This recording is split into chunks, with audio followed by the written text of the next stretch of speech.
हेठि लाहींदे थोरो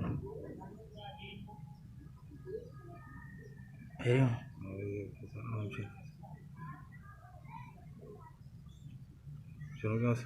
हा।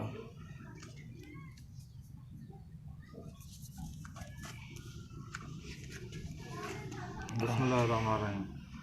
दोस्तों, हे तालियल वक़्त जे लाइ तव्हांखे जेका आहे न उहो सम्झायूं था पिया। इन जे करे त हे नज़रा जेका आहे न तालियल वक़्त जी थींदी कीअं आहे।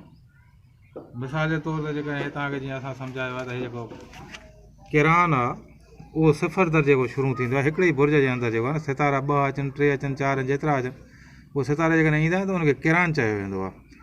किरान खां बाद में जेका नज़र हूंदी आहे तस्दीस, जेका दरमियानी नज़र मुफ़ासिलो उन जो हूंदो आहे 60 दर्जा। 60 दर्जा जो मक़सदु आहे 60 ॾींहं।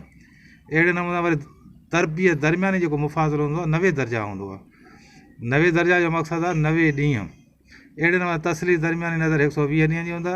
मुक़ाबला जेका आहे न दरमियानी मुफ़ासिलो जेको हूंदो आहे 180 दर्जे जो हूंदो आहे, जंहिंते नज़र मुक़ाबला या आम्हूं साम्हूं नज़र हुनजी घणी ईंदी आहे। हाणे तालियल वक़्त जो जेको आहे न तव्हांखे ॿुधायां थो पियो, जेकॾहिं टियों जेका नज़र हूंदी आहे पहिरें घर खां, टीं जेका नज़र हूंदी आहे तस्दीस एमन हुनखे चयो वेंदो आहे। चोथें घर जी जेका नज़र, पहिरें घर खां चोथें घर ताईं जेका नज़र हूंदी आहे तरबिया एमन हूंदी आहे। ऐं पहिरें घर खां 5 घर जेका नज़र हूंदी आहे ज़ाइचे जे अंदरि तसलीस एमन हूंदी आहे। हे ख़ासि करे प्यार मोहबत जेका महबूबा हुजे उन जे बारे में जेका आहे न हिन मोई माना जेका आहे न उहा मालूमात वरिती वेंदी आहे हुन पंहिंजो ज़ाइचे मां। ऐं 7हीं जेका नज़र हूंदी आहे नज़र मुक़ाबला घणी ईंदी आहे, दुश्मनी नज़र घणी ईंदी आहे। लेकिन 7हों घर जेका आहे न उहो पंहिंजे ज़ाल सां बि तालुक़ु रखंदो आहे, जेका हमसफ़र हूंदी आहे। ऐं 9हों जेको घर आहे तसलीस एसर उहो सॼो वेंदो आहे। इहो ख़ासि करे जेको माना 9हों घर आहे इहो परे जी मुफ़ासिली मगर सऊदी अरब या कंहिं ॿाहिरें मुल्क जो सफ़र हूंदो आहे उन इन मों ई मालूमात वरिती वेंदी आहे त असां जेको आहे सफ़र कंदासीं न कंदासीं उन में बुर्ज जे अंदरि जेको आहे 9हें घर जे अंदरि कहिड़ो कहिड़ो सितारो वेठल आहे ऐं उन जी ताक़त कुवत कहिड़ी आहे। ऐं 10हों जेको आहे तरबी एमन जेका आहे न उहा नज़र आहे। ऐं 11हें जे घर जी जेका पहिरें नज़र जेका नज़र आहे तस्दीस एसर आहे, एसर चवाईंदी आहे। 2, 6, 8, 12 जेके खाना आहिनि इहे साक़ित न, इहे नज़र खां कटियल न, इहे माना तालियल वक़्त खे इन जी नज़र ईंदी आहे। लेकिन इन जी कुवत जेका आहे न उहा घणी ईंदी आहे। नैस जेकॾहिं उन जी कुवत, लेकिन इहे नैस या सहत पंहिंजो असरु ज़रूरु ॾेखारींदा आहिनि। ठीकु आहे भाउ।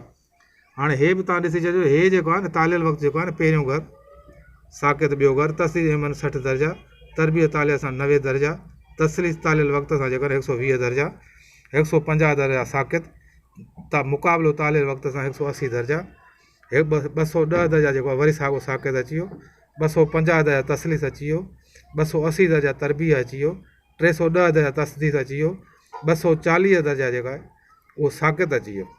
ईअं ई वरी जेका आहे न हिनखे 30 ॾींहं ॾींदासीं त वरी साॻियो इहो ख़तमु थींदो ऐं बाद में वरी तालियल वक़्तु अची वेंदो।